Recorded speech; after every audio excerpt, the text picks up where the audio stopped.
Hello दोस्तों, चलते हैं भूटान के सफ़र पर। भूटान भारत का एक ऐसा पड़ोसी देश है जो सबसे गरीब और खुशहाल है। यह एक अद्भुत देश है जिसके बारे में आप जानकर चौंक जाएंगे। इसे ड्रैगन किंग के नाम से भी जाना जाता है। इसका बॉर्डर चाइना और इंडिया से लगता है। यह एक लैंडलॉक्ड कंट्री है। इस देश की जनसंख्या 9 लाख के करीब है। भूटान एक पर्वतीय क्षेत्र है। इसकी सबसे ऊंची चोटी कुला कांगरी है जो 7553 मीटर ऊंची है, जिसपे आज तक कोई चढ़ नहीं पाया। इसकी राजधानी थिम्पू है। इसकी राज्य भाषा जोडखा है। दोस्तों, पूरे भूटान में आपको एक भी स्ट्रीट लाइट देखने को नहीं मिलेगी। यहाँ का राष्ट्रीय खेल तीरंदाजी है। यहाँ का राष्ट्रीय पशु टैकिन है जो बकरे और हिरन का स्वरूप है। दोस्तों, भूटान का धरातल विश्व का सबसे उबड़ खाबड़ धरातलों में से एक है, जो 100 किलोमीटर की दूरी के बीच में 150 से 7000 मीटर तक की ऊंचाई आ जाती है। इसकी करेंसी डुलतुम है जो इंडिया की करेंसी के बराबर ही है। दोस्तों, अगर आप यहाँ जाने का प्लान कर रहे हो तो यहाँ जाने के लिए वीजा पासपोर्ट की जरूरत नहीं है, लेकिन भूटानी इमिग्रेशन ऑफिस से परमिट लेना जरूरी है, जो आपकी वोटर आईडी से भी मिल जाएगा। दोस्तों, यहाँ की सरकार दक्षिण एशिया के बाहर के लोगों से $250 पर डे का चार्ज वसूलता है। यहाँ पर तंबाकू, सिगरेट और पॉलीथीन पूरी तरह बैन है। दोस्तों, भूटान पूरी तरह कार्बन नेगेटिव देश है। भूटान के कानून के अनुसार यहाँ पर 60% जंगल होना जरूरी है। चाहे जनसंख्या कम हो या ज्यादा हो, यहाँ पर जंगल का विस्तार होता रहता है। यहाँ की 16% भूमि खेती करने के लायक है। यहाँ की 90% जनसंख्या खेती पर ही निर्भर है।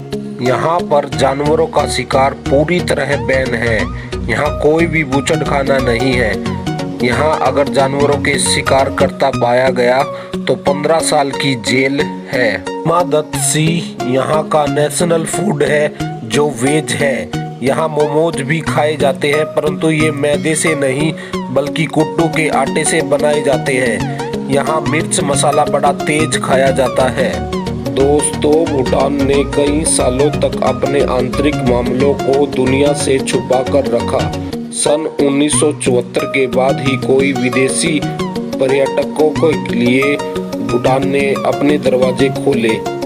यहाँ 1999 के बाद ही इंटरनेट और टीवी इस देश में लागू हुआ। भूटान में फ्री शिक्षा, फ्री हेल्थ केयर और कोई बेघर नहीं है। दोस्तों, मजेदार बात यह है कि यहाँ शादी के बाद विदाई लड़कों की होती है। यहाँ प्रॉपर्टी में मालिकाना हक भी लड़की को दिया जाता है। दोस्तों, भूटान में राजशाही और लोकतंत्र एक साथ चलते हैं। यहाँ के राजा ने बिना किसी विरोधाभास के 2008 में लोकतंत्र के लिए चुनाव करवाए। भूटान अपनी पानी की बिजली और कृषि का सामान भारत को बेचता है। दोस्तों, भूटान धार्मिक और सांस्कृतिक क्षेत्र में तिब्बत के बहुत करीब है। यह एक शांति प्रिय देश है। इसने तिब्बत से चाइना के चलते अपना बॉर्डर बंद कर रखा है। यहाँ राजनीतिक तौर पर भारत के काफी करीब है। यह ज्यादातर विकास परियोजनाएं जैसे सड़कों का विकास भारत की मदद से होता है। दोस्तों, अगर आप भूटान घूमने जाते हैं तो आपको हिमालय की प्राकृतिक खूबसूरती, शांति और सुकून देने वाली बुद्धिस्ट मोनेस्ट्री आपका इंतजार कर रही है। यहाँ बुद्धिस्ट पॉइंट पर महात्मा बुद्ध की 52 मीटर ऊंची मूर्ति लगी हुई है। के अलावा फोल्क हेरिटेज म्यूजियम और मेमोरियल सियोर्टियन है। पारो में आपको मोस्ट पॉपुलर जगह जो इंटरनेशनल पॉपुलर है वो है पारो टेक्स टेंस। इसे टाइगर हिल भी कहते हैं। इसके अलग आपको पारो में पिन पुंग डोजिंग, भूटान का नेशनल म्यूजियम, पुनाखा सिटी में आपको छिलेला पास, सस्पेंशन ब्रिज, रिवर राफ्टिंग और ढोकला पास जैसे बहुत से खूबसूरत स्थान देखने को मिलेंगे। यहाँ कपल के लिए भी अच्छे अच्छे रोमांटिक साइट मौजूद हैं।